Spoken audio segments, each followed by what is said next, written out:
Today, my guest of honor is Mr. Joseph Pearlman, the founder of Pearlman Acting Academy. Joseph's coached huge names in the industry from Zooey Deschanel, Eugene Simon, Sherri Shepherd, Julian Sands, MacNicoll, Welch, and a list of other names that we can continue on. Joseph's been featured in numerous publications, an acting coach to the stars. He's on-set coaching. He's helped CEOs, executives, TED Talk speakers, and just about anyone that truly wants to find confidence in their voice. A graduate of Tisch School of the Arts at NYU and Royal Academy of Dramatic Arts in London. So I want to give a big loving welcome to Mr. Joseph Pearlman. Thank you, Dean. That's so sweet. Thank you so much. It was really, really sweet. Joseph and I had the pleasure of meeting on Clubhouse first, I believe, and kind of started chatting there, and we just hit it off really quickly. My first response was, "What's Clubhouse?" Now, I know. But yes, it was so fun. It was so fun to connect in that forum, that audio forum, and it really just like it really had its time, and it was a special thing. And unfortunately, it's something different now. I don't know what it is. Yeah. I popped on the other day, and there's like you don't even see what live ones are. There's like past rooms, and I'm like, okay, getting confused. I'm just gonna they making it I still go back. It's so funny. Like I still go back every now and then, like hoping I see something that I was once excited about. Kind of like like a puppy that's like going back to somebody that's left it, and it doesn't come back. They kind of want to make it like some weird Snapchat type of. I don't know what, like live Snapchat situation. But just audio, we can go back and then hear. It's funny. A friend of mine created an app called Squawk back in the day, and it was that. It was you go on and like instead of your tweet, you'd put a squawk, and people could squawk back or whatever. Nice. Obviously, I guess went in the bird analogy already. Yeah, but, and now they're going retroactively back to that. No, it's so beautiful. It was an opportunity to connect with folks that obviously we wouldn't have connected with so easily, and to be like, oh my God, like, oh, this is so cool. Acting coaches are talking to each other, and I just felt that we had such a heart-to-heart bond. I mean, just like connected on some like the most important things, and so and it was a really special connection. I'm so happy that we're doing this right now. So thank you for welcoming me. You're very welcome. Thank you for coming to hang out. I would say it was one, kindness, second, and I used to say lack of ego, but now I say ego in check. Because I don't think we're ever trying, we're trying to get rid of it. But it used to be that whole, we're trying to kill the ego. And now I'm like, well, you're going to lose a lot if you kill that ego. If we were like, imagine us both sitting here and there was like no egos whatsoever, like literally no, it would be crazy. It would be like Eckhart Tolle talking to a mirror. Yeah. Which I used to listen to the Eckhart Tolle's audios when I would drive a lot, and my wife would just like, "Oh my God, how are you not sleeping?" Because when he's reading, oh God, it's so slow. Is slow. I used to call them the turtle, the wise turtle, because it kind of reminds me of that. Yeah, it is really. I didn't think about that. I guess I listened to him. I've listened to him at night, and so it doesn't matter if I fall asleep. But that's dangerous. That's true. So why coaching? What brought you to this coaching thing, and it just stuck more than anything else? That's a really good question. I like that question. I wasn't intending to become a coach. I went to NYU to study acting because that was my first passion, and so when I was at Tisch many years ago, it was just something that was fun for me to do is outside of classes, just mess around with scenes, and actors would come to me, and I'd just like our community does with each other, but I'd play around with it. I'd essentially coach them, but I didn't think about it as coaching. I was just, messing around, helping them out. And then and I liked it. It was really fun, but I was like, I'm not going to teach. I'm not going to be an acting coach or teacher. And so I lived in Park Slope. I'm from Boston originally and lived in Park Slope, Brooklyn for many years. And I met my wife on the streets of Park Slope, Brooklyn. She was doing a radio interview. She was from Vienna. She's from Vienna, Austria, doing an interview. And she interviewed me on the streets of Park Slope, Brooklyn. And long story short, we had a long distance relationship and got married, and soon after we moved to LA. And I had a possibility of some work on a David E. Kelly show at the time, which is really fun. And I'd previously come out to LA and thought this was just bizarro land, and went right back to, I just went like, this is insane. And that's a crazy story in and of itself, because I drove cross country with the writer of The Disaster Artist Escaping Tommy Wiseau, which was an interesting story. We Did can regional tie theater in together on that later, but go on. Okay, yeah. So did some regional theater in Boston, was a company member of American Repertory Theater at Harvard's theater. And then I was ultimately came back out to Los Angeles and got a job working at this small boutique acting studio in Los Angeles. And you know, I just sort of fell into it, and just, it was so fun. I was getting such a catharsis and a release getting in there and digging in with the actors. And in these classes was like a young Amy Adams and a young Zooey Deschanel and Ryan Reynolds would come in and out and share, you know, a whole host of folks that are now, you know, well established and well known. And it was just fun, and it just sort of developed from there. And I'm like, my barometer, as it always is fun. Am I having fun? Is this fun? Do I feel like, is there something I'd rather be doing? I still love acting and still do it. Just did a film earlier this year, but like, I'm feeling so satisfied with it. So I kind of fell into it in a way, like the Dread Pirate Roberts story in Princess Bride. Yeah. So along that path, I ended up with my guru, or for you, my Jeff Corey was a guy named Aaron Spicer. Oh yeah, he used to live right down the street from my old apartment. Yeah, or his studio. Oh yeah. I was probably right by your house pretty often. Probably, yeah. I remember one of my homeworks, because from the South, you know, there was not a whole lot of okay with hollering, screaming, or getting angry with women. So I had my own work to do there. Okay. So one of my homeworks was to leave the house at like 4 or 5 o'clock, traffic period in LA. Could not cut through the canyon, leave your windows up, and enjoy the traffic, but let out all of your frustrations on everyone all the way. You can't do that nowadays. There's too many opportunities. I haven't been up that way in a little while, but yeah. Oh, I just mean in general. I just feel like the country's become a little wild. I don't want to take my frustrations any direction besides my home. Yeah, I know it. Maybe. I do feel you on that. The first thing I was thinking was, I'm excited to hear your story, and I was thinking, wow, what a powerful manifestation exercise to be like blasting that kind of power as you're driving through the canyon, you know. Yeah. I do that. Well, I've had similar where I'll give actors, but I'll also have them find that thing that does stimulate, or I usually try to help them release the story that caused that lockup first. You know, what was the thing that started kind of putting up the garage door, as we say, that locked in the emotional freedom that you've kind of encompassed, where all these things that you've locked up. So let's figure out what the thing is. Let's work on that a little bit so we can release it, maybe change the story, put something that really gives you a new outlook towards what those things are. Because in reality, even anger, it's power. It's not something you actually use for bad. It was just for you. It pushed over to the side of like, oh, that's bad. I don't want to mess with it because, you know, it caused this, or it affected me this way. It lost my favorite love of life, or whatever the thing was. So I usually try to find the way to switch the story a little bit first, release that, and then now use that, trigger it on like a heavy bag, get some physical, you know, let some of that stuff start flowing so that you have a safe way to start going and feeling, and, you know, either find a scene that really stimulates it as well, so that you get to have that self-exploration. Yeah. Now, it's not scary anymore. You even realize, okay, I can control this. I can cap it if I need to, which, of course, to me it's life work. For me, life and acting got so encompassed, like it just mixed together so much for me that it became, I enjoyed the perspective of what we could do with this to just help human in general. Beautiful. I mean, think about the amount of actors you probably coached that didn't continue acting, but they probably took all of this stuff into their daily lives or whatever else they're doing, and it shifted perspective enough that they were able to look at life differently. Oh yeah. So it's interesting because I used to live on Pico and Worcester, so it was right near where the Spicer studio was.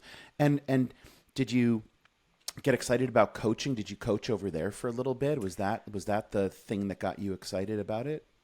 A little bit. Like I started kind of just doing privates and stuff for Aaron. Like when he Yeah. was just busy and other students need some help or whatever, he would kind of set me up and I would coach through that.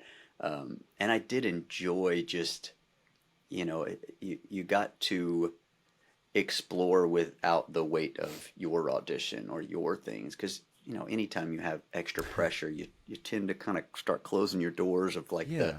especially when you're first starting, you close those doors of what it's supposed to be. You start trying to Yes. make sure it's formed correctly.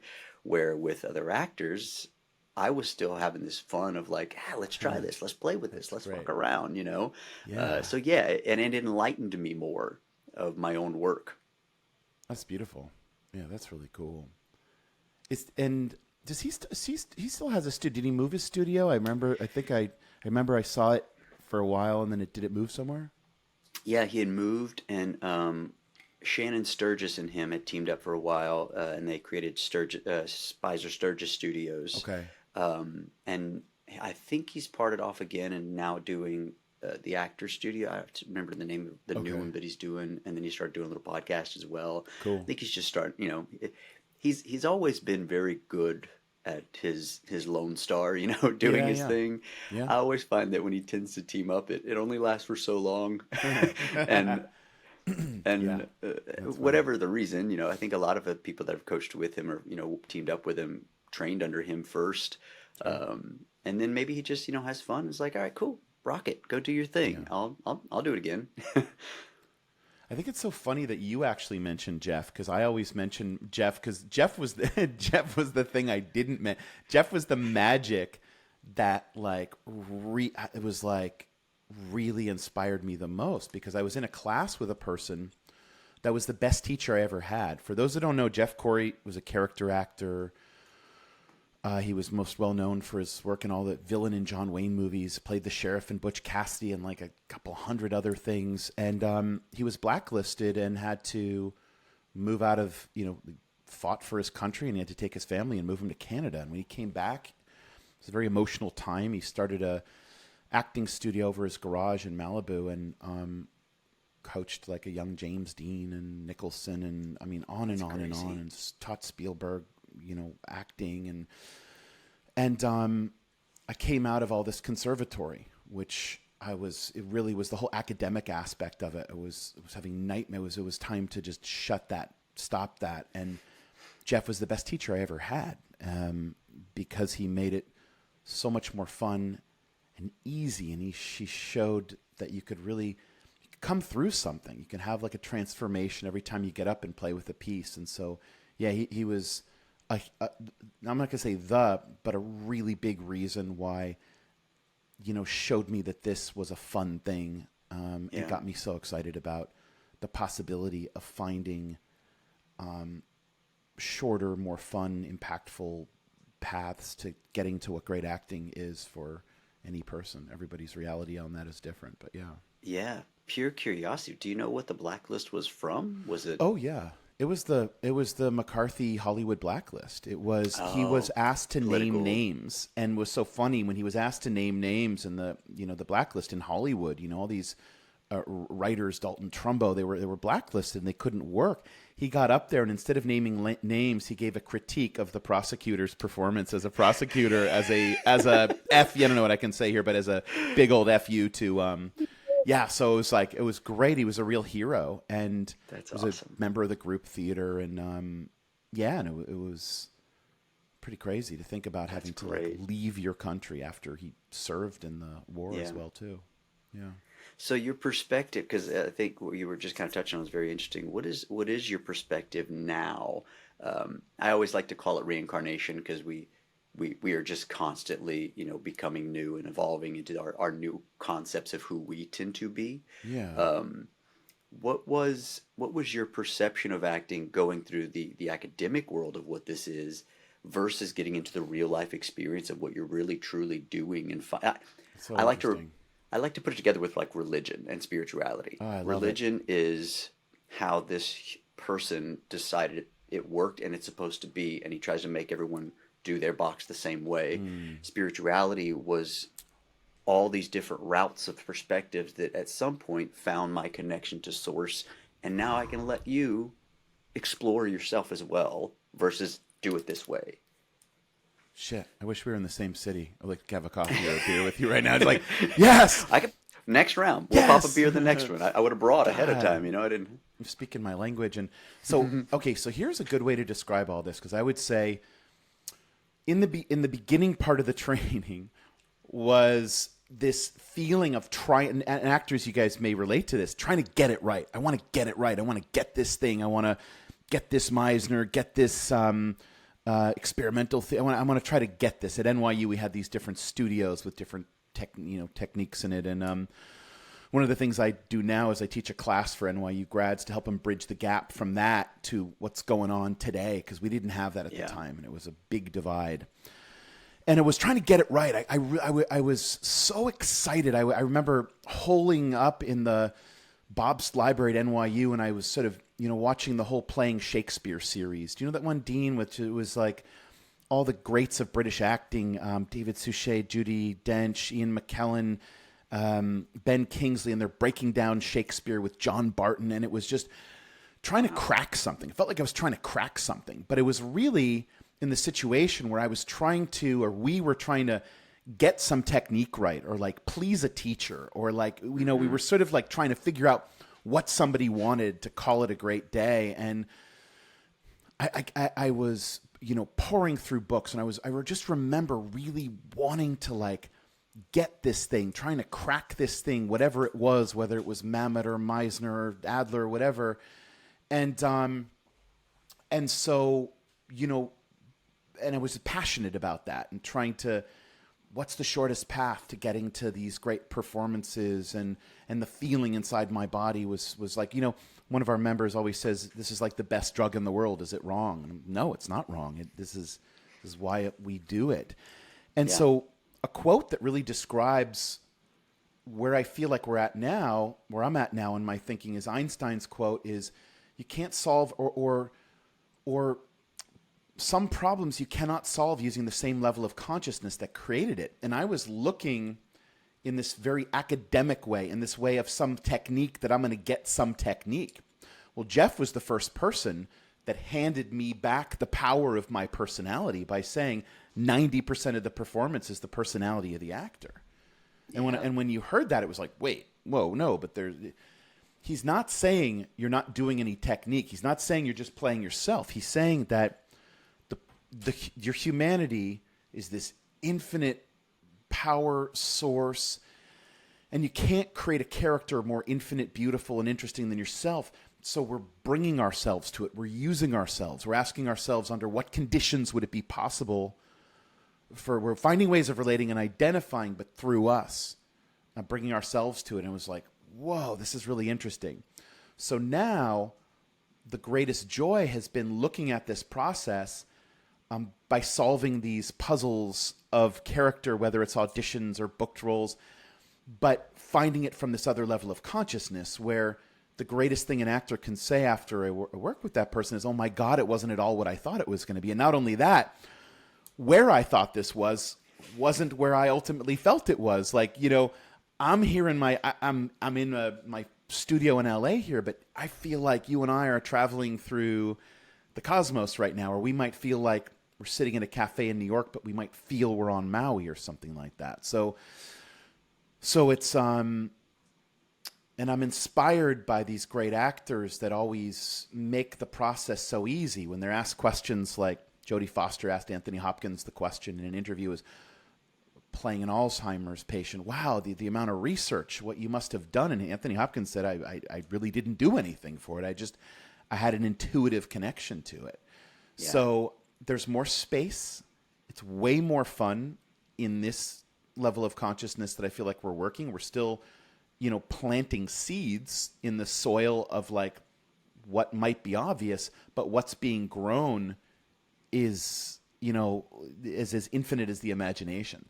So it's more fun, it's more spacious, and that's how I would describe it. It was like trying to get something, and then, as you guys know, you can't really get something, and while trying to, you can't have a breakthrough on something while trying to get it right. You can't create and please at the same time.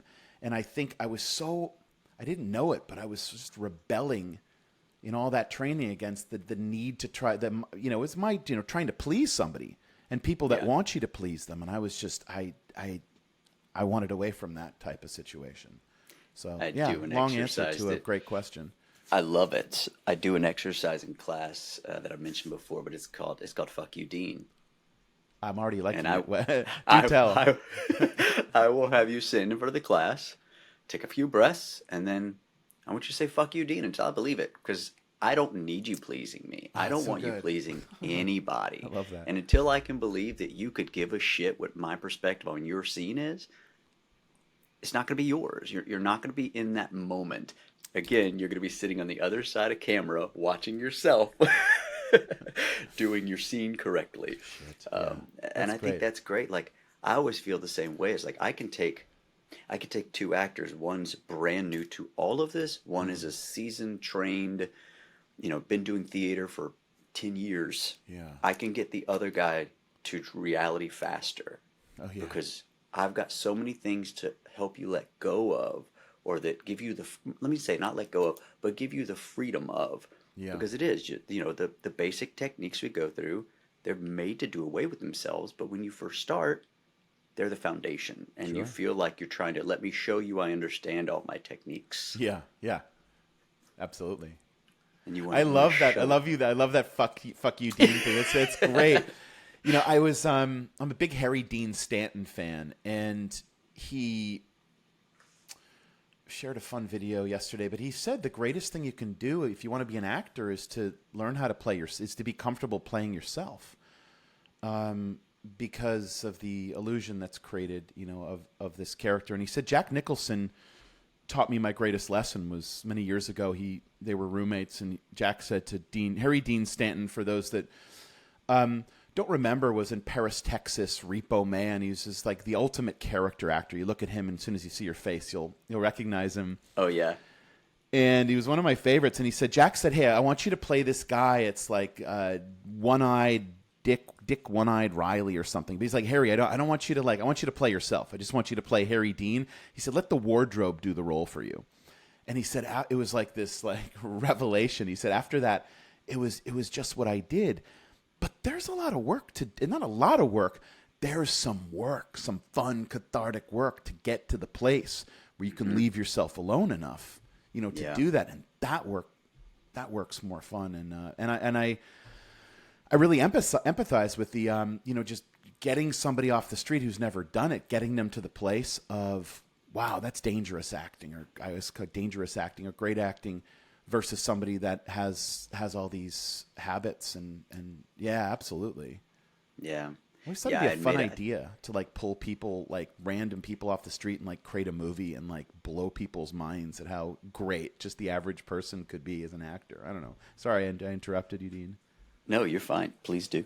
I have a friend of mine that we've produced together and worked together. I coached him on and off for years, and he has a company that he and I do together called One Grand Film. And the idea is basically, we teach you how to reverse the studio system. We don't need you to go out there and raise tons of money. That's what most filmmakers spend majority of their time doing, is raising money, trying to do this thing, or finding an artist, a big star name, whatever. So we kind of approach it backwards of let's see what we already own. Let's see what we already have. Who do we already have access to, and structure our story around what we can. And now you've just knocked out, 9/10 of your budget. Oh, yeah. But a lot of it is that we'll say, look, if you've got someone that's similar to this human that you're working on, or you've got someone would be fun to have because they're just a cool person. Yeah. Write that exactly as who they are and tell them there is no character. It's really just you. You're finding that piece, but helping them realize that there is no acting involved. I think the word acting, just everybody when they first start. That's the worst thing we could have called it. Yeah, it's true. What are you going to do? Be an actor. Yeah. What do? Act. Oh, yeah. Shit. I like that. We could get rid of that word and the word audit for class. I hate that audit word. Yeah. Audit. It's so bad. It's so weird. Yeah, that whole acting thing.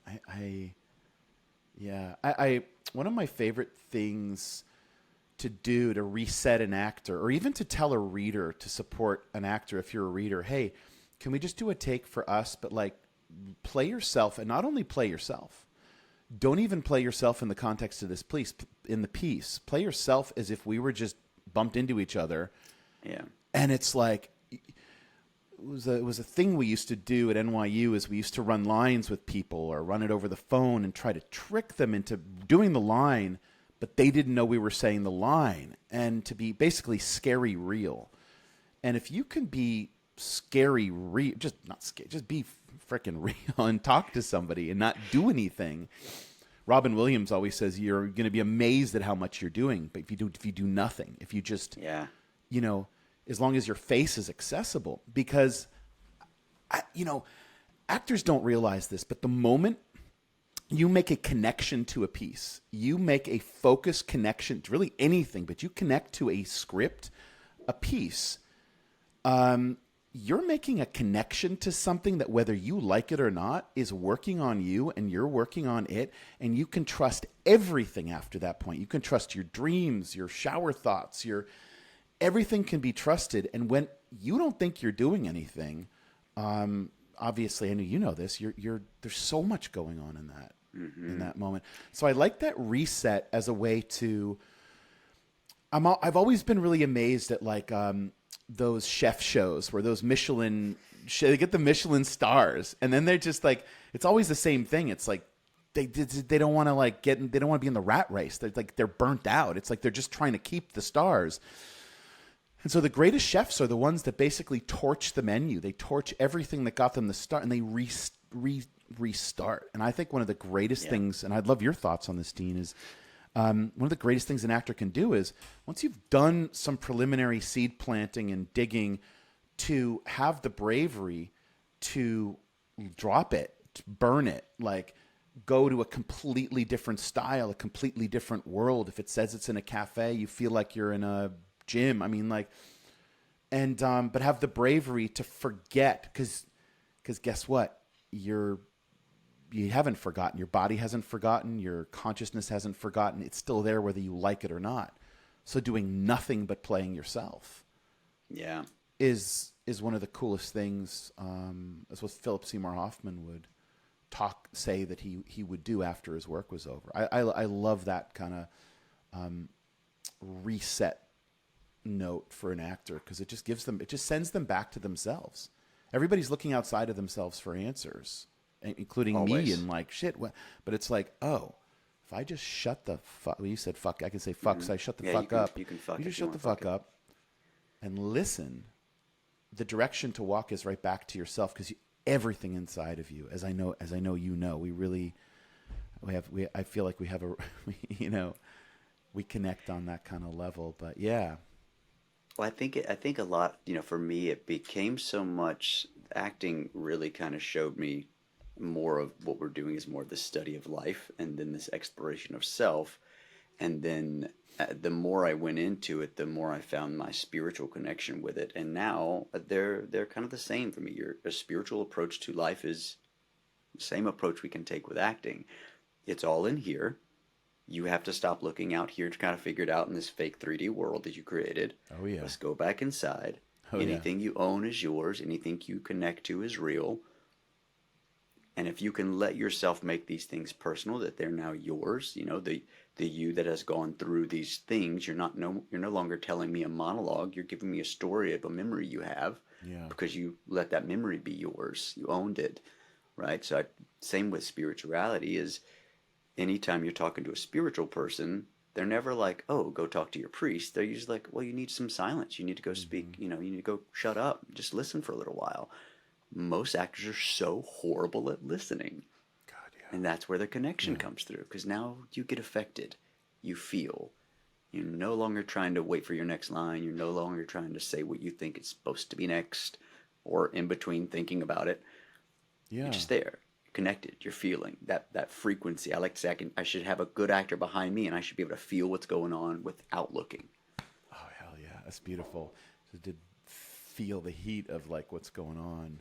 Mm-hmm. Dean, I think there's such a crummy emphasis in training in some of the basics of training that just forces the sort of listening on actors. Like, it's like making somebody read a book. It's like, we all know how to listen. we all know how to talk, and like making it overly conscious for the actor. One of my favorite poems is this little Alan Watts poem, and it's about like I relate to sort of an actor getting really fucked up in their head about like somebody teaching them to talk and listen. It was one of my frustrations with Too Much Meisner. Will Ferrell did a funny impression of the actor giving 110% all the time. So the poem is Alan Watts. The caterpillar was happy quite, or the centipede was happy quite, until a toad in fun said, "Pray, which leg goes after which?" This frightened his mind to such a pitch, it fucked him up. He lay distracted in a ditch, the centipede, considering how to walk and run, you know. So it's like, yeah, it's like, and because it's not fun. It's like a chore. It's like this thing. It's like, oh, I guess I have to learn how to do the thing that like I was born to do. Like we're naturally born to do when something's fun is listening and talking and like.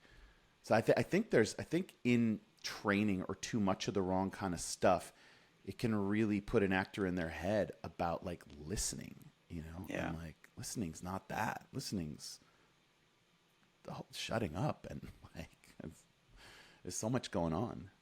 And letting all of it get involved. I think that, you know, that's where we start getting our brain, because now we're like, okay, I need to listen. I remember one of my early on, for me, that was, you know, trying to get me before I had realized, I think a lot of being present in the moment, one I kind of stumbled upon through class, but my next was a New Earth by Eckhart Tolle. Oh, cool. That one, he talks so much about what the present moment truly is. You know, he'll talk about, I do meditations walking through the park, which is just being here, hearing, feeling, seeing, listening, and letting everything go through. Letting yourself feel, letting yourself hear, feel the air, all those things to get you in that present. And for auditions, I to get myself out of my head, I started going, I am only going to really see if the casting director says the lines right. Oh, you mean like the person reading with you? Yep. Oh, cool. I would focus in on, let me see if she says her lines right. So I'm sitting there and inquisitory, of course, just waiting like, okay, oh. And I deliver my line because she got it right. So it was almost like a battle, like, oh, good job, okay. Yeah, right. that's good. You know, setting yourself, because that weird thing of the pedestal that when you first start acting, of the coaches up there, the producers are up there, the directors up there, casting directors up there, so you automatically know they're looking down at you. Ugh, yes. Let's level. Go back. I think it was a student film maybe that ended up one of the times that I like, okay, I'm killing it in these things because nobody knows anything. I'm going to start treating regular auditions like student auditions. Beautiful. Brought that cocky back in a loving way, of course. But yeah. No, I feel like, you know, and there's certain industry folks that propagate that myth. You are no one is ever above you. It's one of my frustrations with these showcase workshop type situations. And I'm not going to go down that rabbit hole, but it's that actors are put on this lower level and like, no, you are not on that. You need to adopt the attitude that you're a colleague, you're an equal. Like it's like, I always loved Jack Nicholson in the original Batman. You go into these things with an attitude of, wait till they get a load of me. That type of thing. I hope that pandemic gave people a little bit of time to realize, hey, it's not here, and you're live, you're doing well, you're functioning. Can you take the gain from this and go back to going, I don't need every one of these auditions. I can still have fun with this. I survived without having to audition every time, and 90% of our actors, this isn't paying all their bills anyway. That's right. My overall goal is to help people find tools and processes that can increase your health and wellness, all while building the life you desire. You all know how important ingredients are to me, and that's why I want to share Organifi with you. I use a lot of their tools, and here's why. All of their products are USDA organic, certified gluten-free, glyphosate residue-free, non-GMO verified, and supported by Vitamin Angels. Everything is sourced from ethical farms and delivered in sustainable packaging. You can go to OrganifiShop.com and use code WESH20 for a whopping 20% off. Now back to the show. I did a video a week or so ago about sort of like, like let's get this sort of addiction of audition, like get this audition addiction. This is insane. Like you guys know, there are so many other ways to get into collaborating with amazing people on projects outside of the traditional wash, rinse, repeat of like audition. You have these professional auditioners, and it's really cool to know how to handle yourself in an audition. That's really useful. But the fact is, people work with people they connect with on like a gut level. And how are you going to give yourself enough space to, to show up as somebody who's fun to play with, to show up in all your fun to the situation like that? And and what you did was really, really neat, because that is an example of, I kind of feel like these days that any piece of work that moves me is always coming from another level of consciousness. The actors, they're in another dimension with it. I always reference Joaquin Phoenix as someone I consider a dangerous actor, where I'm like it's like my chest is pounding, and he always says, I'm actively, consciously, don't want to, take pressure off of it, as if to say, I don't know what it's going to be, to take it off balance, basically, to not get it right, to not consciously bring any choices into the piece. Because the whole thing is, if you bring, this deal, like if you bring your ideas of what you think it should be in, you're not going to trust your discoveries as easily. You're not going to trust them at all, because you're going to be stuck on, I thought it was this. I thought it was that. Ruin a scene. That was one of my favorites.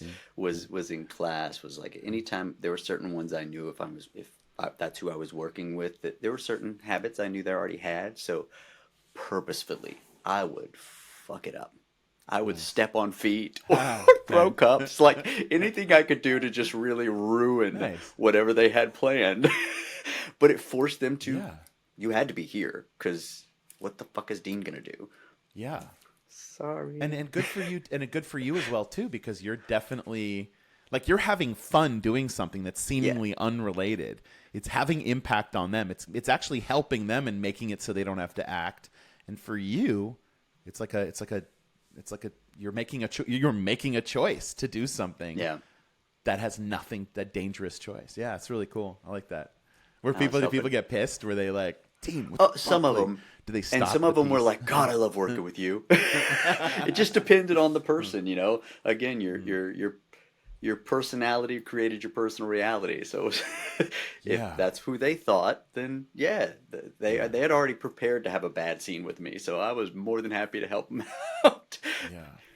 I was on set coaching for this film, and the person driving the truck in the scene, who was just kind of a day player, I think was probably just one of those casted by a friend thing. Really bad. Were they a good driver, I hope? He made it. The actress was like, what do I do? Like, he is just crazy. He's overacting. It's really bad. I'm like, you treat him like he's overacting and he's crazy.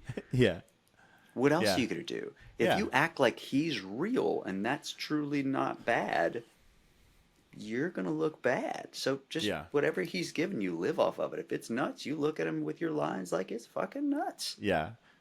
All of a sudden, his stuff seems real because you're present with whatever that is. It's great. And it's more fun that way. It's like, it's sort of like, you just say, like, what would you really like to say to, one of my favorite questions is what would you, if it were you in this situation, what would you like to say if you didn't give a shit? And the actor, I love the moment where they're like, wait, what? It's like me? I'm like, you. My opinion fuck this matters. idea. What would you? And they'd be like, "What the like?" And I'm like, "Now do the line." Like that's it. Like that's. They don't realize how much fun of a space they have until they put themselves back into it like that. Yeah, I love that one. That's one of those reset ones that you were talking about was especially you coming from the theater world. You see those actors that's backstage, and then right before they come on, they turn on. Right. And I would let them go, because I knew when it was going to happen. I'd let them go, run them on before they'd start. I see them turn on. I'm like, great, let's stop right there. But I didn't but I didn't get to do anything. Oh, you did. Yeah. You did a lot. Yeah. Let's talk about what you did. Did you Yeah. feel when you turned the button on? Oh, yeah. Yeah. Oh, yeah. Don't fucking touch that button. Yeah. Leave that button alone. Right now, we're having a conversation. I'm about to say action while I'm talking to you. If they start talking, you just answer them. Don't leave. You being here is the best part of you. Yeah. Stick with me. Yeah. And they would just kind of turn and start having a conversation. All of a sudden, they're like, that just felt weird. Yeah, because now, your frequency is tuned to acting. Right. Yeah. And that's not where we need you. One, it's not fun. Two, it feels effortful. And what is fun that is effortful? It should feel like you're not doing anything. One of my friends, who's one of our faculty members, Annie Chang, she's career's blown up. She's in Taika Waititi's new series, Interior Chinatown, and she says, "Listen, we want to practice what it's like to have fun, not to not have fun." And I can't tell you, a lot of actors, they think they want to just run it to run it. I'm like, no, you're not gonna use the time to run something to run it. So I always say, if this isn't fun, if you're not having fun, if this feels effortful, you feel like you're playing an idea, not in an audition, or if you have to do it, just stop in your practice and let's regroup so you can practice what it's like to actually have fun. Most people don't, but they're not familiar with that feeling yet in it, of what it is to really have fun in it. But yeah, no, that's awesome. Stopping it. You know what I mean, Dean? I don't know about you, but like, sort of like sometimes people just want to run it. Like, no, we're not just going to hit the end bell to ding the end bell. You want to do it, and every moment of it should feel cathartic, alive, invigorating. Fuck yeah. Like, don't just run it to run. Like, be carefully, respect your time, basically, and everybody else's time.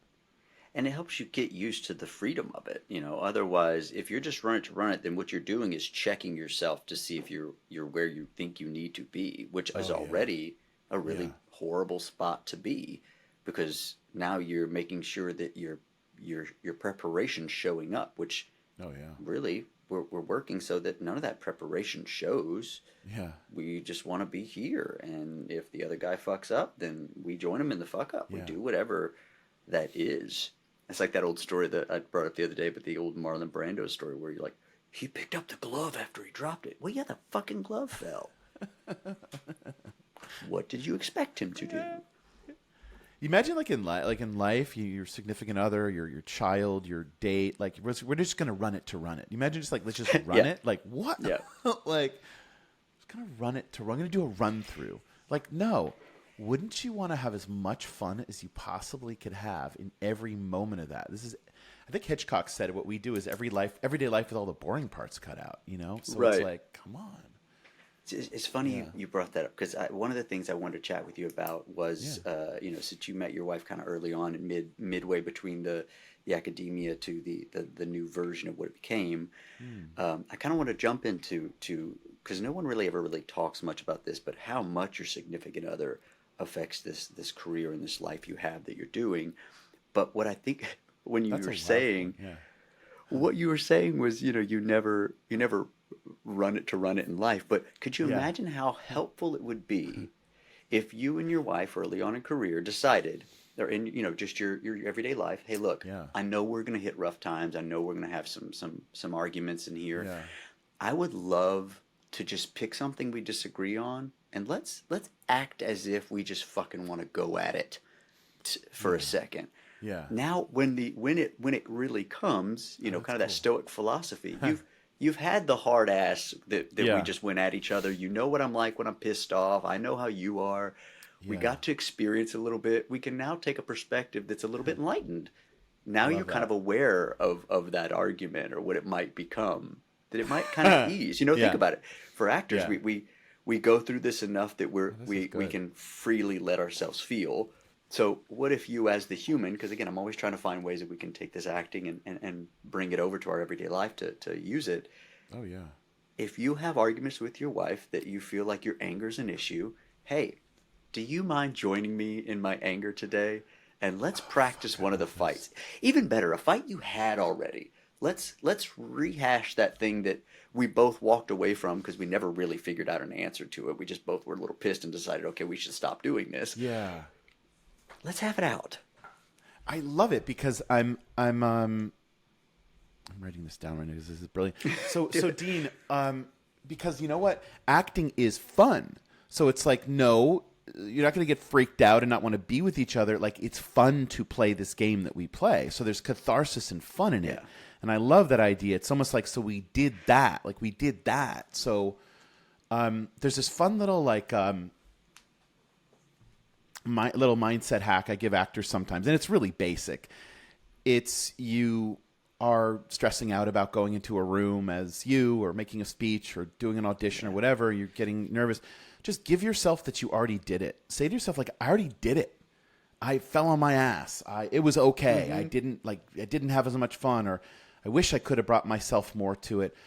So I already did it. Every time I say it, I take a breath. And now, like, go do it again. It's as if you get to go do it again. It takes a little edge off. And so this thing that you were saying reminds me of that. It's like, let's get it out. And what a healthy thing to do in a relationship anyway, to like connect, like in acting, because it's like nothing but good. You're not, if you do it, I don't want to say right, but if you do it like with fun and you come at it with love, and you know, what a beautiful, I mean, have you done that with your? I never have. I mean, you know, we're both actors, and I've coached her on and off. Yeah. You know, I was really like her first kind of. She had coached with some people in LA. She coached with Aaron when we went back, but in between, besides me, when she started with me was I'm not gonna name any names, but some actors that were just coaching, but really just kind of making money on the side for their career. Not really. Not, like, I think the first role they gave her was a guy's role in a play, and she's like, "What in the fuck are we doing?" So anyway, which is you know, it can be practice. That was not. But yeah, so we've had all kinds of really cool experiences through our career together. I have coached her in a sex scene, so that's great. You know, we have experience. Yeah, that's wild. My wife's a photographer, so I don't, you know, she might be into you know, yeah, it could be interesting. Yeah. Oh, hold on one sec. Can we bring this thing back? Something. Take your time. Maybe someone was calling me. That's never happened before.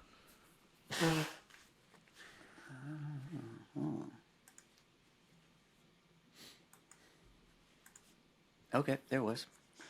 Anyway, back on screen. Yeah, so we've never done it, but again, we've had some cool experiences throughout because of the acting stuff, and because I always approached it from, which is funny. I'd heard you mention Abraham at one point in a chat, and her and she kind of started realizing how what I was doing with the acting was I loved the approach to let me make sure you step away with this with a new outlook towards life, and it's more of that self-exploration. Like, yes, I'm training people to be actors and work, and you know, I want you to start booking early so you can get some finances and all that stuff, but I really loved helping people find pieces of themselves or get okay with the pieces they didn't have. Like, I had a psychiatrist once I was coaching, and one of their bigger things was that, you know, she didn't want to play stupid or funny characters because she's very young, or she looked very, very young. So she always had that thing she dealt with in her career was always people treating her like a kid, even though she's a doctor, you know. And of course, I was like, here's the stupidest scene I can find. Yeah, because, to break that idea of what that is. Oh my God, yeah. So I loved helping people get through things that they maybe had put to the side because they were like, no, that's just not me. What's not you? Yeah, that's beautiful. Everything is us. It's literally all us. Yes, it is. You are all of it. Yes. So so I always loved that perspective, and so we got to do a lot of really cool work, and I brought in this Eckhart Tolle thing, the Abraham Hicks ideas, that just a mixture of all kinds of worldly aspects that could really make this thing start going, wait, what the fuck? Wait, what the fuck? But all I'm thinking is, like, lucky her that she found you. Do you know what I mean? Like, because my gosh, like, that's beautiful. Yeah, I always think of what we're doing as, like, there's infinite versions of ourselves, and we're pulling it from the infinite. You can't see it at first, and you won't see it. We're yanking it right into the, you know, our apparent present right now, and it's right there. Yeah, it's like we're capable of relating and identifying with like an infinite amount. I mean, with Yeah. everything. There was a mathematical statistic, and I don't remember what it was, but it was the percentage of chances that you most likely have molecules of you that were also in Shakespeare. Oh, that's beautiful. If it's truly all inside of you, we realize this, we are part of the mind, part of the all. The work of you going to make this character is really more you starting to allow this character. Sure, we can go watch things and learn things and read stuff and hang out with people that are in that world to get our frequency going the right way. If I'm going to work on a lawyer, I might want to hang out with some of my friends that do that kind of legal work and hear the terminology. But you're not trying to make you that. No. You're trying to tap in or allow that piece to start kind of influencing and connecting, so that again we're now giving you me that has gone through these things, and this is me if all those things were mine, that history. It's beautiful. I like the image of think of character as someone you're looking at from across the street or in front of you, and they're going through deep suffering or intense joy. And again, like we talked about earlier, it's like anger, as one of our members, Daniel recently, it's energy, and that energy can go into joy. Or Alan Watts says anxiety and laughter, same emotion, but from a different perspective. But instead of trying to look at that person in front of you, like, got to figure out how to play them, I got to figure out how would I walk like them, you're looking outside yourself. Instead, it's like, whoa, if that were me, if I was that person under that highway in that tent and that, or in love, if that were me, what would that feel like? It's kind of counterintuitive to think about making the most beautiful connection with someone or something by going into you first and then making the connection. If it were me, what would that do? If it were me, I know it's not. And great. If it is, good. You take your work off your plate. But if it were me, how would that feel? If it were me, what would it be like? Just instantly connecting. I like that taking it right back to yourself like that. Mm-hmm. And you can it's infinite. It's totally infinite. Under what conditions would make it possible for me to feel that? I know you wouldn't, but under what conditions? And not only would you get there, it's easier than you think it would be. Because you have this like huge journey in your head of what you thought it was going to be, but you can make that we can make instant connections to anything, anywhere, however long, by simply bringing it right back. If it were me, I always like lowering that friction. Yeah.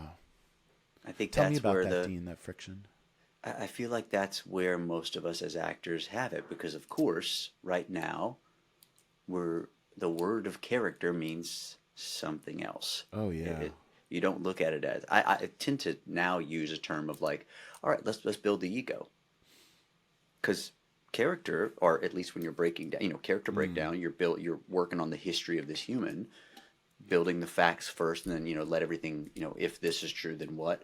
Yeah. But that character sheet that you broke down is really, this is where my ego came from. These are the things I find personal. These are the things I take to heart. These are the things that are the chip on my shoulder. All this stuff, this is what I went through. So when someone talks about that, it affects me more. And when you can now go back through those things and tie them with that personal that's yours, so that you own it, let your imagination go through in that period of time, going through that stuff with someone personal to you, whatever it is that can leave the mark. Because like we always say, that the mind doesn't know. If you're going through it, the body's going through it. Oh yeah. You immediately come back to it. I usually have kind of like a 5, 10, and then maybe a 20, but a version of the Wim Hof breathing technique, which is just inhale, cool. inhale, and then you at your last exhale, you hold it as long as you can, then you inhale as much as you can, you hold it for as long as you can, then you let your body kind of go back to homeostasis. But by doing that, you automatically you start feeling the inner parts of the body. You start just feeling all that energy flowing through your body, and your brain gets a ton of oxygen, so it's on fire. Right, but that lets go of some of our own bullshit that tends to be in between me and that allowing. So if I can lessen the friction. Now I'm able to be affected easier.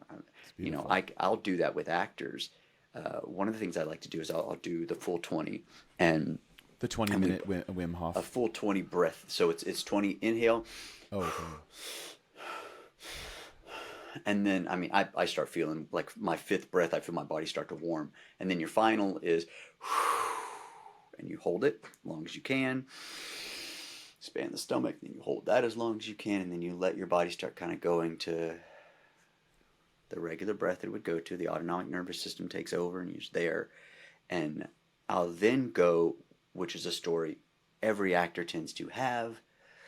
Remember that time that when you told X you wanted to be an actor and that's what you were going to go for, they told you, that's crazy. That's a horrible career choice. There's no money in acting. Look at all, what are you going to go wait at tables? Remember the story they told you. Remember all the things. Let's go back to that time. Remember the walls. Remember the smell. Remember their smell. Remember what they were wearing. Do you see that? What were you wearing? Really, truly get in that place. Now let's go back to the beginning. And you told them again. And their face lit up. And they say, oh my God, that's brilliant. You're going to be so amazing at that. I really, truly can't wait to see what you do because you're such an amazing human being and I love you so much. Oh, my heart's happy that this is what you're going to choose to do. And they give you a huge hug. Oh, yeah. And you can't imagine the tears that start for people, that you can relax that story. And now when you go back to it, that comes back. Oh, yeah. And if we're helping everyday humans with just acting, everybody can do that with any horrible situation you've gone through. It's built you already. You gain the strength from what you experienced, but it may not be sustaining you forward. You may be literally caught right here because every time you get close, you're like, yeah, but they said. No, this is so amazing because, we're obviously connecting for a reason. One of the things that I do in our community for the actors is I call it mindset work, but we're focusing the work on the actors themselves, and we can work on any time dimension, anywhere, any when, past event, future, present moment, because, it's like by changing the emotional meaning of the past, you impact the now and you impact the future if you choose to or care to see, time is this infinite now, what you do. And so we'll there may be some horror story from an acting class, or I was doing an event from McGill University where a doctor blew up at his 11-year-old son who was very, fragile as it was about the math, and recreate it and completely blast out that painful negative thing, completely change it, eliminate it, change the reaction, and then leave it alone. That's amazing. That is so cool that you're also using your gifts as a coach to work on the actor themselves. I feel like because that's what we're doing. I always tell the actors, whether you choose to work on the mindset work or not, you're still getting it, because anytime we acknowledge emotions in our body and have the bravery to blast it out, you're having the most magnificent impact in all time dimensions. And it's so cool. It's because really, you keep increasing that awareness. That awareness keeps growing. You start realizing that that's even in there. You can imagine what we think, and I love when people are always like, "Oh, you just need to be yourself." Nobody fucking knows what that is. Exactly. That is not one thing. It is not one. Yeah. It's myself like when someone on does fire, the scene. Myself in love. Like fuck it's you. like when you see someone do the scene, but they're doing character, and you're like, hey, all that character work, it cannot show up in one scene. That's funny. Put all that shit to sleep. Because we can't show you all of it right now. It's so. I love taking these concepts and just like meditating on them and taking them to sleep. Like, who are you? We're different on a different day. There's an exercise I do. Ben Kingsley put me onto years ago called Primal Whimper, Primal Scream. Hey, Dean, have you seen Sexy Beast, that movie that Ben Kingsley did? No. For me, it's one of my favorite performances of his, called Sexy Beast. He plays like the biggest scumbag killer fucker you've ever seen. He's so good. And this evil character, his name is Don Logan. And he said, he said the sort of called it his Primal Whimper, Primal Scream was, I do all this shit. But the Primal Whimper, Primal Scream was he had all this love to give, but never got it back, was always abused and mistreated, but had the biggest heart and had so much love. So it was, I love you. Why the fuck can't you love me back? And it was like, why? And just that act of doing that. Yeah, no, it was really cool. If you haven't seen it, if you guys haven't seen it or you haven't seen it, check it out. Watch it. So good. Because he's not. There's so much in that little saying, though. Like, I love you so much. Why the fuck can't you love me back? Yeah. I mean, that one thing takes all of the idea that when we say, look, the main thing about building character is you have to be able to approach it from a place of love and respect, because you cannot play a character you hate. You can't play a human that you think was horrible. That's right. You always reference the Hitlers. If you were going to take the character of Hitler, you cannot play him while hating him. That's You right. have to find a reason that you did these things because you thought it was the best, most amazing thing you could do for the world, which mentally is mind-boggling for people when they hear that the first time, especially when you use an example like Hitler. But all of that is literally included in that one thing. That's right. People misbehave when they do that. Why can't you love me back? I fucking love you. Why the fuck can't you love me? And what's crazy, Dean, is that it might be different on a different day. Yeah, you might have that echoing in your body for years, but we're different in this moment. Like tomorrow, that Primal Whimper, Primal Scream might be, something totally different. And I think sometimes when you say like, oh, you got to find, with those evil characters, I think of it like this. So one, we don't use this work as a portal to hurt other people or yourself. Why? Because it's not fun. And we don't do that. That doesn't mean everything is nicey kid's birthday party. No, it's like, there's some dangerous shit when it comes to like matters of the heart. Shit. And having so much love and being treated, tortured like an animal, not having, what would that do to you?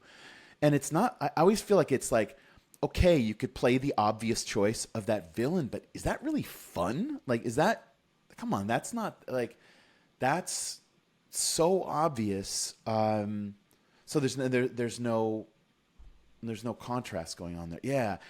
Going back to that whole so all Ben Kingsley needs to do in the beginning scene is you see him on one of those moving walkways.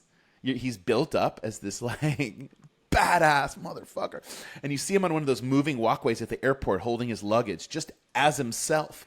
But you're like, whoa, that guy's a son of a bitch, It's like the exercise of go watch a movie with none of the music in there, and all of a sudden you're like, this is kind of boring. Because, again, as actors, we all grew up watching films going, oh my God, yeah, I can't wait to do this. And you get out there and you're like, I'm doing it. And people are like, stop doing whatever you're doing. Yeah. Because we saw the cameras moving and the audio, and we got such full emotions from this stuff, when in reality, it's no different than when you go sit at a coffee shop. If I put badass music behind you, we're like, what's he going to do? Yeah. Oh, he just took a sip. That's all. Yeah. Okay. But it's that we don't feel like we're interesting enough sometimes. So we resort to these confusing methods, or we resort to, like we got to do something because we don't feel like we're interesting.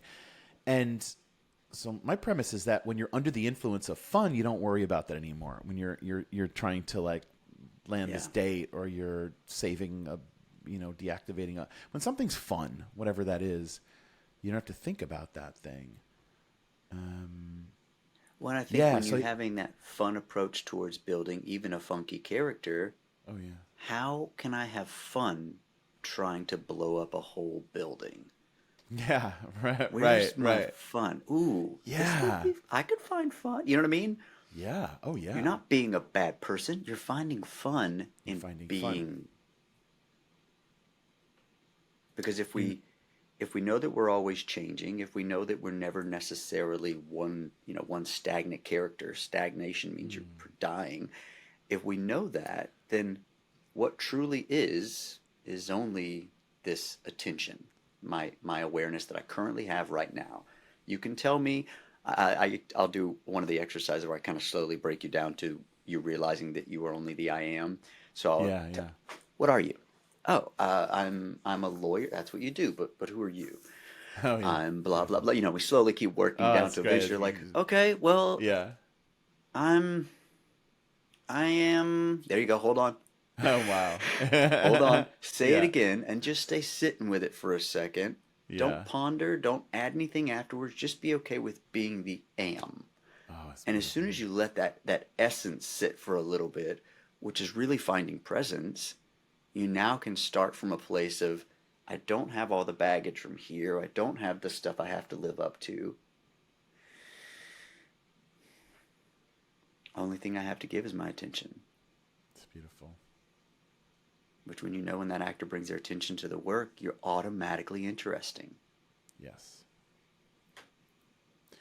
You know, I love the sort of Advaita, non-dualistic. It's just like it's shattering and beautiful and shattering. And one of the fun character exercise I like to play with the community is this exercise where they use the most powerful creation words I can think of now is I am one who, and you use those I am words to take yourself into a verbal, out loud invitation of like I am one who as the character. You're talking as the character, but using I am, and I love it because the power of those words to create is infinite. It's amazing what you speak. You invite up through you, and you get it to a point where you don't have to act. I'm interested in for me the thing I'm trying to find for the folks that I work with is what is the thing. I call it the hook, and Jeff would also use the term hook. But what's the thing that makes it so you don't have to act? What's the thing that makes it so you can show up in that moment as your I am and just have fun, blank canvas, moment by moment, and I always point to it. It's the difference between good and great, at least for my eyes, is are you lit up? Are you lit up instead of, are you lit up on life? Are you lit up? It doesn't matter what you're lit up with. It doesn't have to be what's obvious. Are you lit up? You're playing a killer. Are you lit up on love? Are you lit up on wine? Are you, that thing? And then just surrendering it to the moment. But what is the thing that's going to make it so you don't have to do anything? Yeah. Where all the balls juggle themselves and you can just play and it's going to go a different way every time. And yeah. That's usually really hard for the actor that likes homework. The actor that wants to not necessarily likes homework, but the atypical. Like there is a way we have to do this, right? No. Oh yeah. No, there's not. There's a billion ways we can do this. Right. That's but right. Which one makes the most sense for me? That's what we're finding. Because you can coach with everybody. You're never going to have their technique. You're going to eventually find yours. What is the way you bring it? What's that little sauce that's working for you? Because it really doesn't matter. Some people can boil this whole career down to, I just take the script, I read it, and then I go, what if? And someone calls action. Yeah.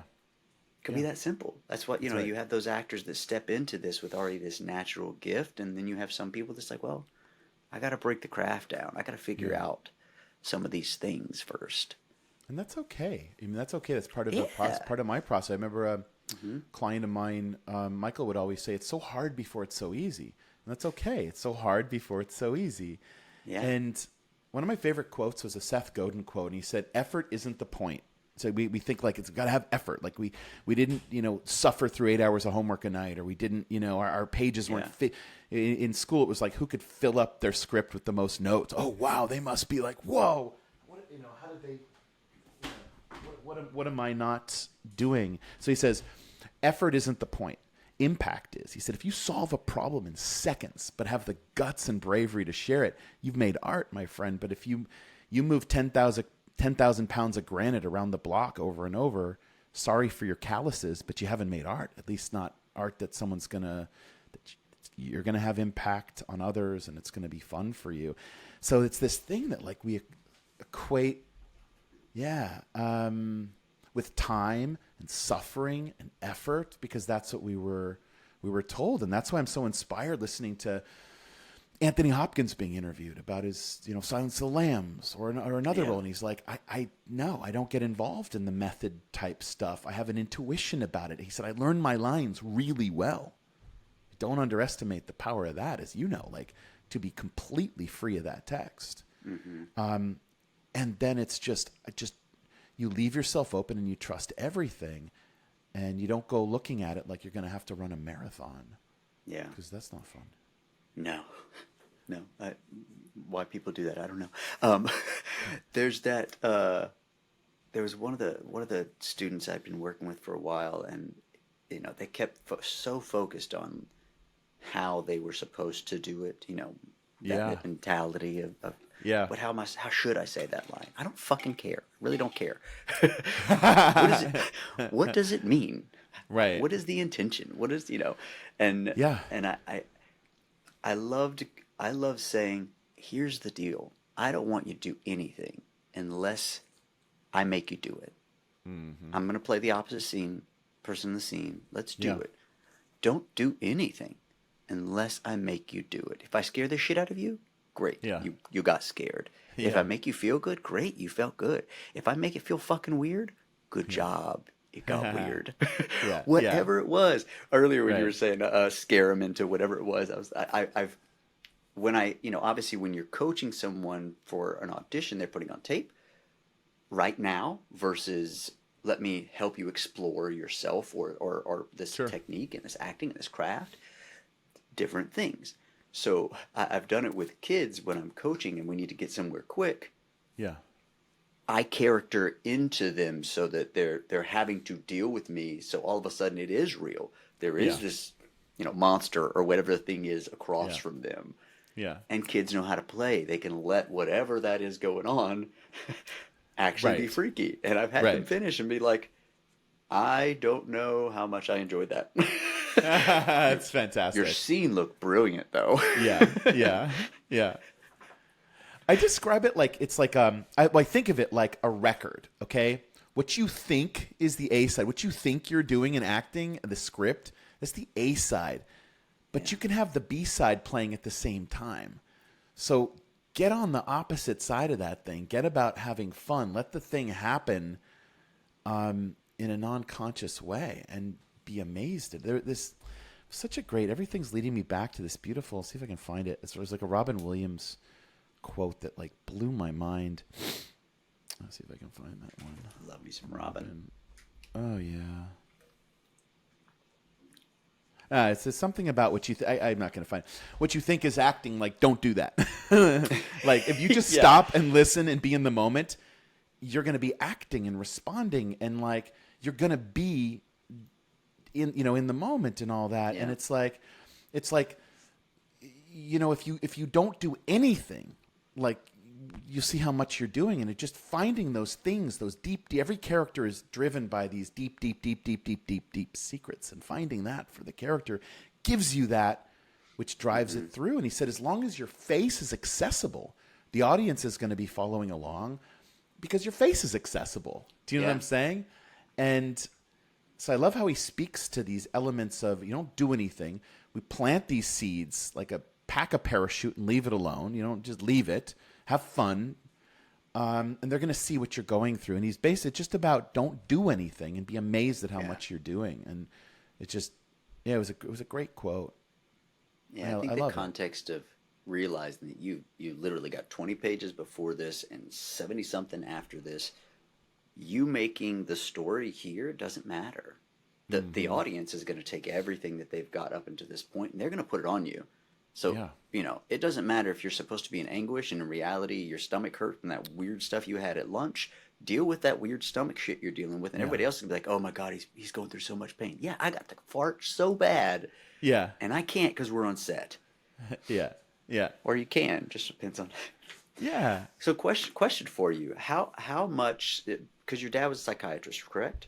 Yeah, he was a psychiatrist for many years. He's still, well, he's not, he still has a couple patients he works with, but yeah, I grew up with a father who was a psychiatrist and saw his patients in the house. And as a kid, I would go into the waiting room and hang out with them sometimes. How cool is that? Anyway, Have you found any combination coming from, that mental work that he was doing into what you kind of found yourself doing with acting? I think it must be something there must be something about it that's just, it's nothing to do with me. It's just something that was passed through in the DNA. But Yeah. I think it was not so much about what my dad was doing as a therapist. It's about who my dad was. He is. He's Yeah. out there, like I remember coming down as a kid in Boston, our house, and my dad would be like, I mean, he's very open about the fact that he has recovering alcoholic. He's been in recovery for like 40 years and would be able to, his specialty was drug and alcohol addiction recovery. And so, there'd be times I go downstairs and he'd say, it wasn't alcohol. I used to eat my mail, which is, if you guys don't know, doctors would get, samples sent. So, I mean, one time I might go downstairs and he might be on Quaaludes. The other time he's sitting in front of a bowl. Okay. Like really he's got a bowl and he's got a needle that was like dipped in some petroleum floating in the bowl. And I said, Dad, like, what are you doing? He said he was always so sweet. He was very loving he was a very loving father. He said, I'm trying to move the needle. I'm trying to mentally, telepathy, like move the needle. And I was just like, wow. I just think my childhood was so fucked up and amazing and out there that I think it made me sort of embrace being a freak. And so one of the things I love to do as a kid that plays into the coaching is egging people on to their most brave versions of themselves. And I had one of those just crazy Royal Tenenbaums kind of existence. Is like, Mom was a math professor at Harvard and BU, and I'd be, again, very loving, but be crying at the table as I couldn't get it. And my dad was, flying around, tripping and hallucinating and moving needles. And I mean, I was insane. And so I was like, wow. And so I think all of that combined, but specifically the therapy part of it, I always thought it was interesting how he would sit with sitting with a patient and doing that. And I thought that one-on-one was really interesting. But it was really just the craziness of everybody, all the characters growing up. I had two younger sisters and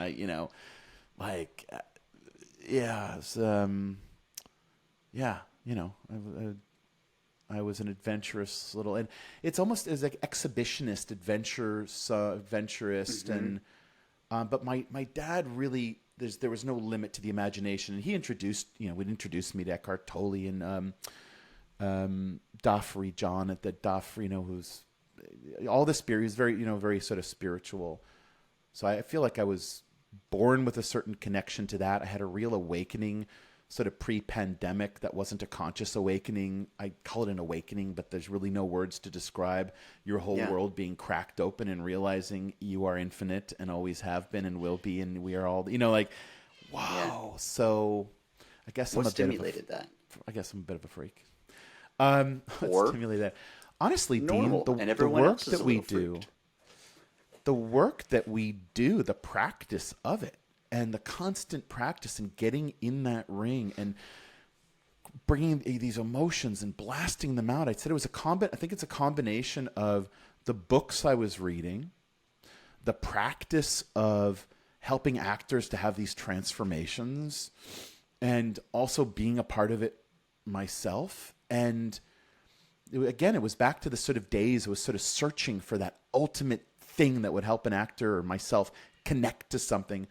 Is feeling there were some really wild experiences I've had in my life that I feel like have sort of led me to that moment when everything kind of cracked open a couple of years ago. I had this experiment, mentioned this in another podcast.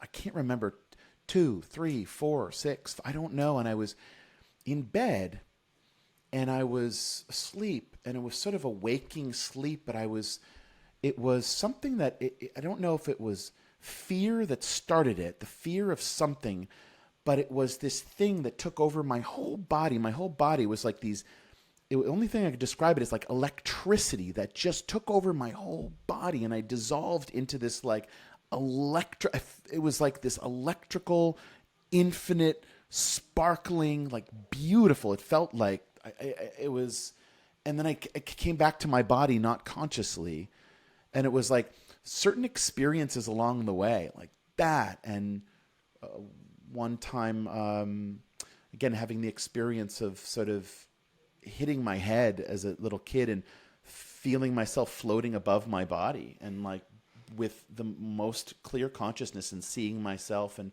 again, experiences that other folks have had, but these powerful experiences that I've always known that there was something else that was really close to us and me, that was like sort of right there with some veil.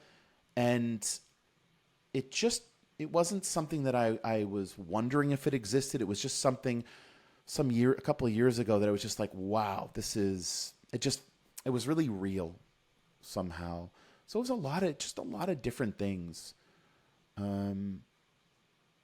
I could go on and on about all the wild experiences as a kid, sitting in front of a mirror and triggering these out-of-body experiences where I would, again, all the experiences were me leaving myself, having these sort of almost, what do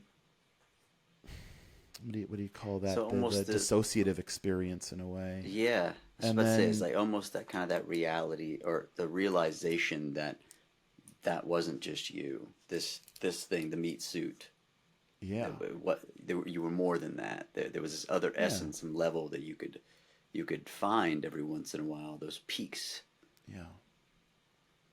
And I really attribute it to just our community, the people we were speaking to at the time, the studio community, the clubhouse conversations, and it was just something cracked open, and I just felt these just a return of all the energy that we built, waves of love, and got knocked over by how powerful it was. And I don't try to figure it out and figure out what it is. It's make yourself crazy doing that.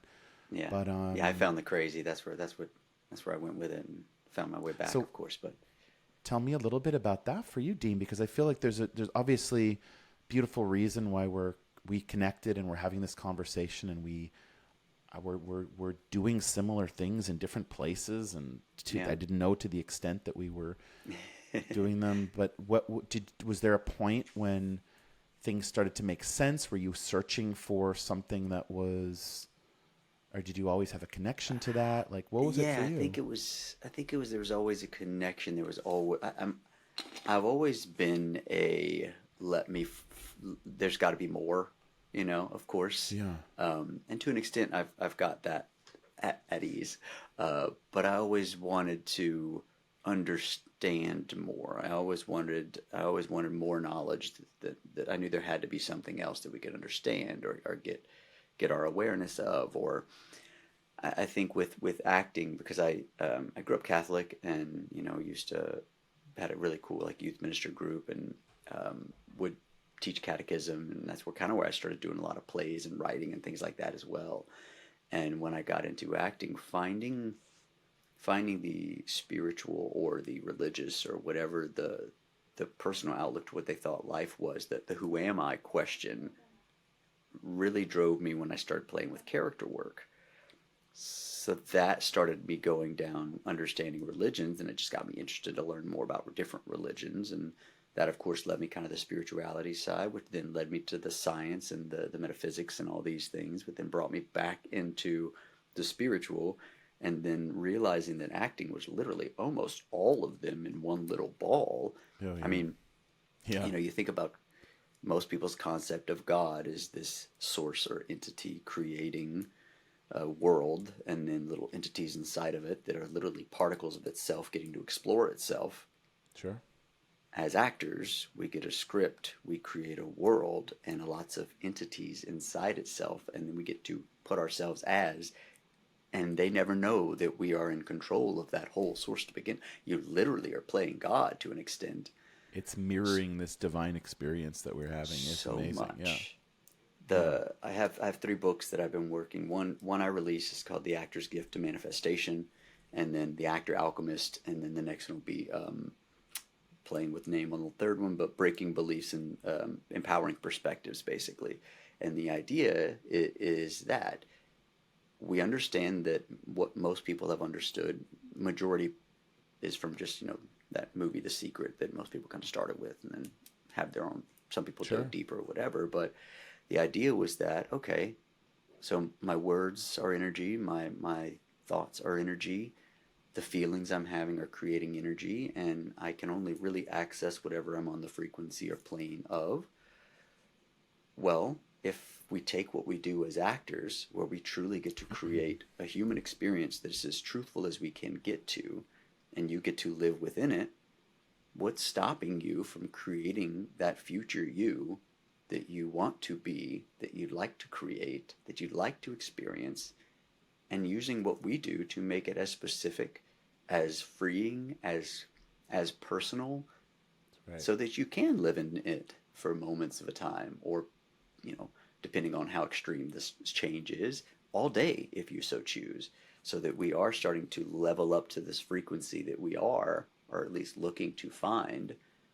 Well, here's some of those things, and part of it is breaking the beliefs that we've either grown up with, been given, or that we got boxed in by, whether Right. that was good or bad parenting, religions, friends, society. How do we realize that we have enough control that we can tweak those beliefs to make sure that the beliefs we do have are supportive in the path that we're going. You find your objective as a human being. You understand the obstacles as the human being. You can find some actions to help you find your way through. You can create your inner monologue that affects you throughout the day. So when something pops up that would normally stimulate, motherfucker, instead it stimulates that. That's funny. I could have dealt with that yesterday in a totally different way, but I'm laughing right now. Yeah. Yeah. And now every day your frequency just slowly starts gaining and gaining and gaining. So we're leveling up with, again, what's fun? Why is it fun? How can I make sure, even going in the living room where my dog just shat on the floor, how can I make sure I can giggle at that new white grout that is now a dark grayish brown? Oh man. Yeah. So yeah, Yeah. and it was a mixture of those things mixed in with some, being in LA. What's cool about Los Angeles is there is so many different outlooks in the world, and there's places you can find and people Sure. you can find, and there's a large spiritual community there that like to dabble in wherever they can, and some of my friends had dabbled plenty. So just hearing some of the for lack of a better word, trips that they had made, and finding where, for example, what you were just explaining, if you ask someone what they felt when they did a trip and did an ayahuasca run, they would say, well, it's like I blew up to 1 billion different pieces, and I was this light frequency, and I was feeling and seeing and hugging a tree, but talking to the it's similar to what most people would say when they're like, well, I feel like I found God. What was it like? I really can't explain it, but it was kind of like, and the explanations always came together, because yes, they may find a substance that helped them get there, but it still put you within. It still drove you deeper inside yourself to find a connection to this all that's truly there. So yeah, mine was it was a weird kind of, I wanted to hear. I loved Alan Watts and Eckhart Tolle, Trismegistus, the initiatives and all those things.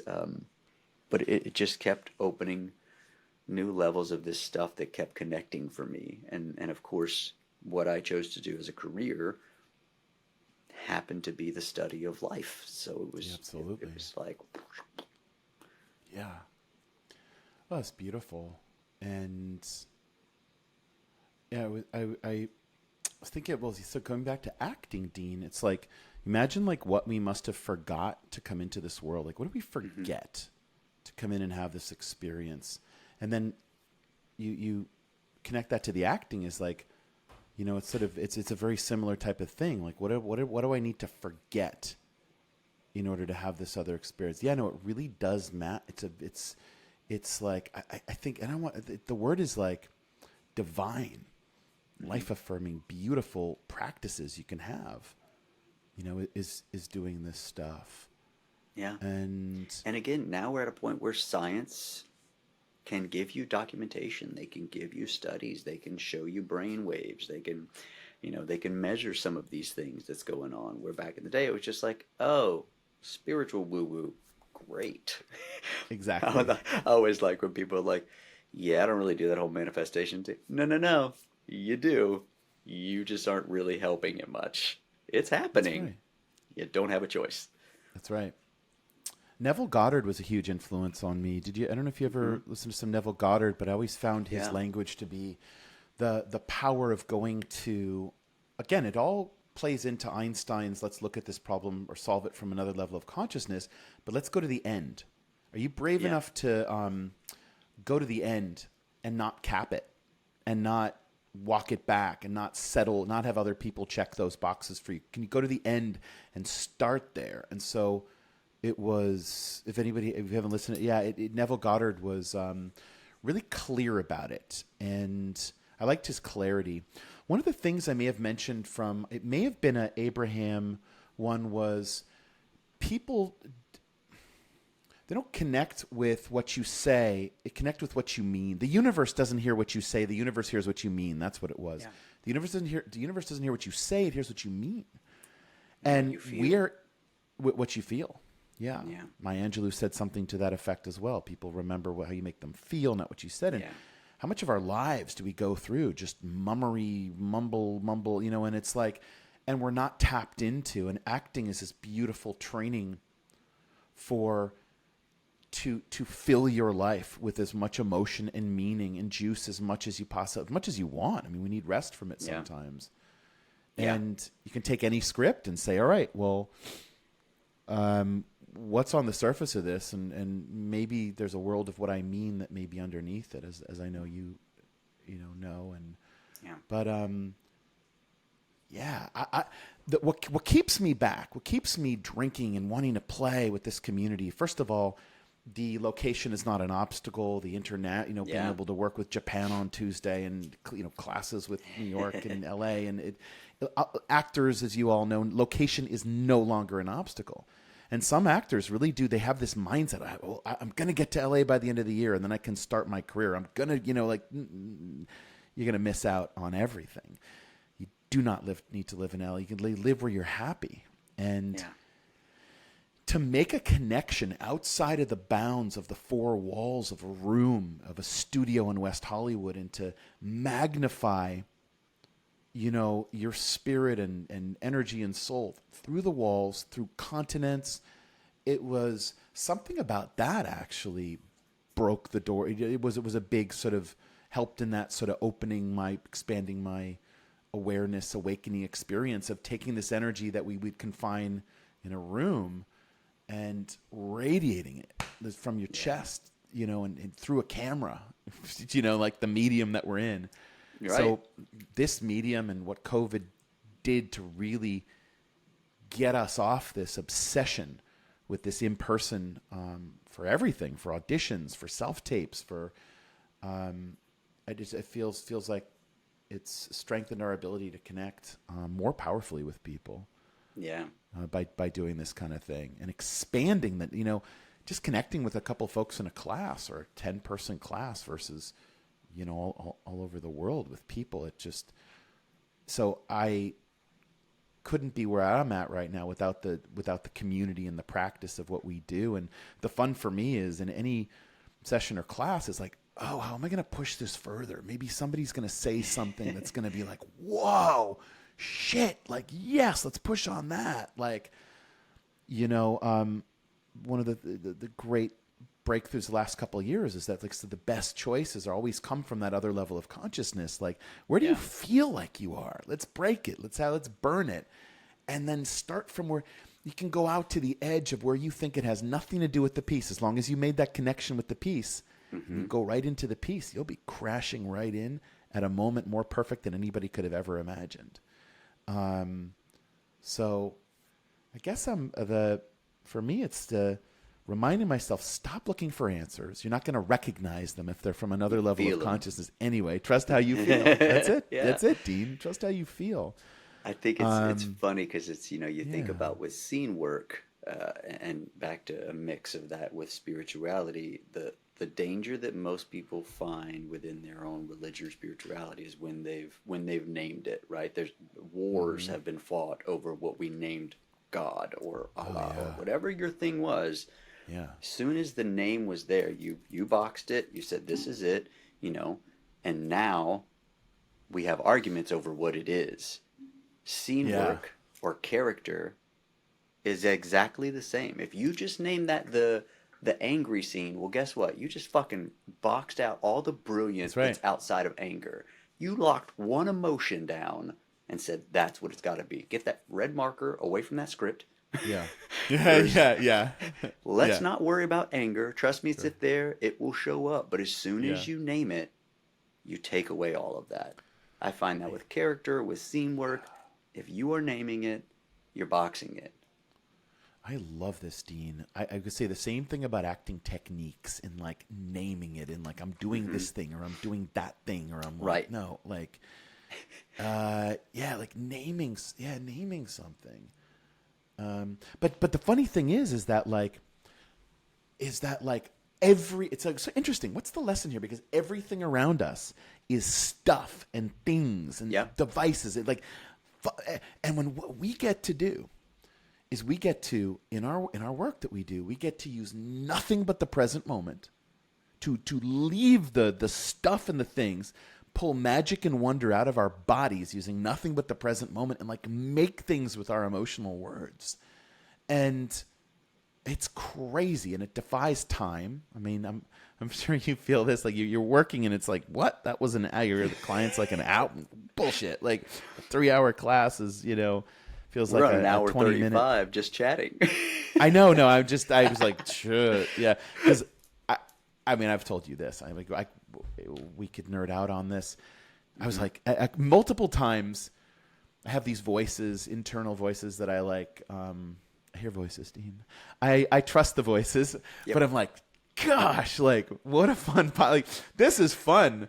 But like, imagine we did a podcast or something. I don't know, just like collaborating with you in other ways. I know you have yours, and I have a podcast I host with a friend of mine where is a window to Hollywood from the Asia market and stuff. But like these kind of conversations, like it deserves its own. Having the space to have these conversations is so fun and important. That there are too many things and rules and like. And I don't know about you, but at the end of a day or on the weekend, to be able to flip a switch and I'm playing with my daughter, I'm like, I don't know, I don't have any concepts of all this stuff in my head. It's like, what is it about? It's about fun. It's about love. It's about like who we are in any given moment, which is going to be different. And like, we can't know how something's going to happen, and we can't have it's every person that we work with is going to get to where they need to get to in a little bit of a different way, and to let go of all the labels and this is how I'm going to do it. And let's have a dance and let's get crazy. That's how that experience happened when I was 3. It was triggered by a chaotic, like a fear impulse or something I was afraid of, but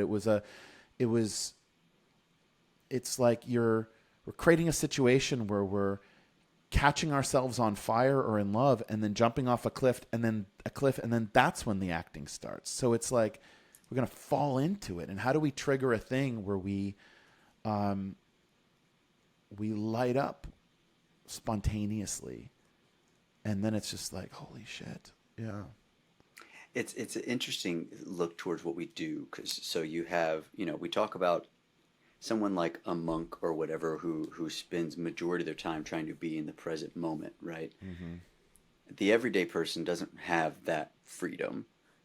If we look at what we're doing with character, we're not breaking down conscious human beings, right? These aren't.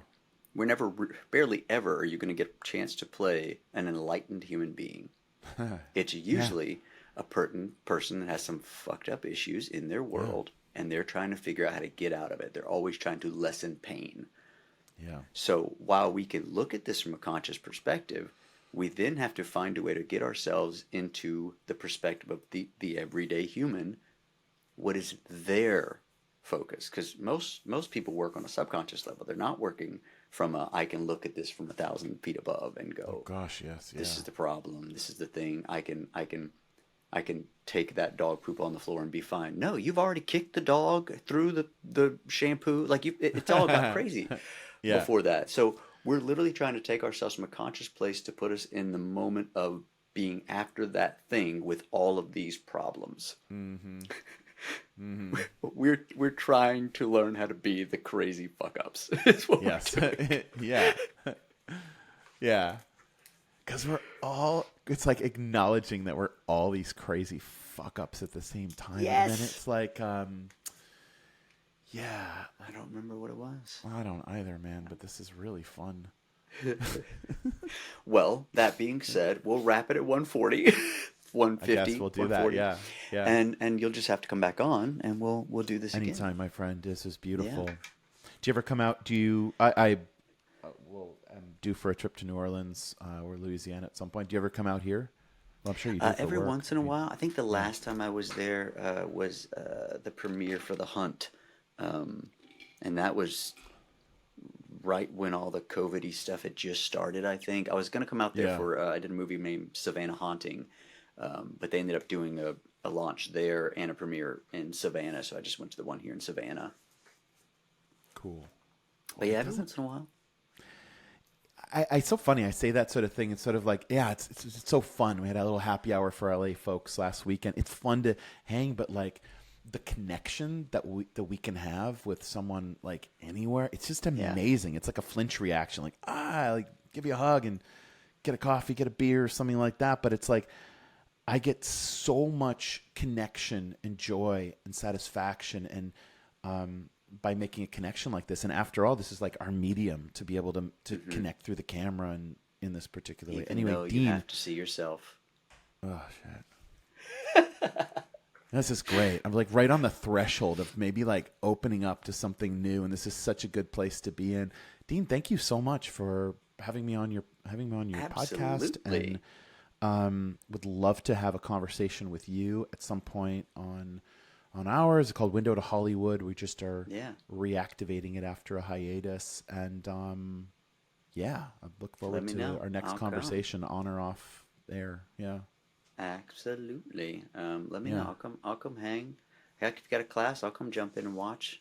I enjoy watching. We got lots of The fun thing about this is it's like up to 50 events a month now because we have member generated stuff, and you're not limited by the space. And I would love you to come come watch and meet the community. The Japan one is a trip because we do work with some of the stars in Japan every week, and we have real-time translations. So like at the end of it, like. Wow.